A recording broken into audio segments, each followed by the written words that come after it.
My name is Ivonne White and the business is Romesdal Highlanders. I started this business in 2012 when I left my previous employment. However, I inherited the family croft and had been involved in it from a young age.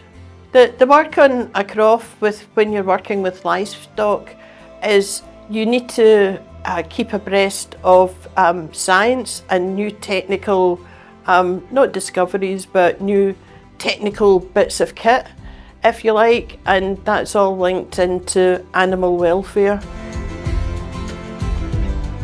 I think the appropriate skill and knowledge, what we found, or I found, was that what I was doing was in isolation. So you had nothing to measure it against. You were just doing it yourself the best way you thought possible.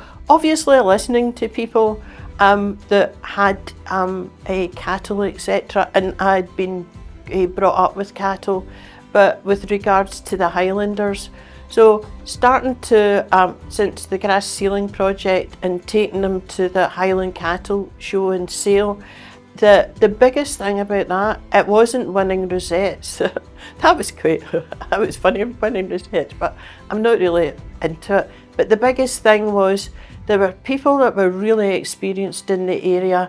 They were validating what you were doing. That was massive. The advice I would give is that to follow your passion, be prepared to be pragmatic, and don't let other people put you off. Don't let negative attitudes put you off. Obviously listen to them and learn from them, but don't make them undermine you and what you're doing.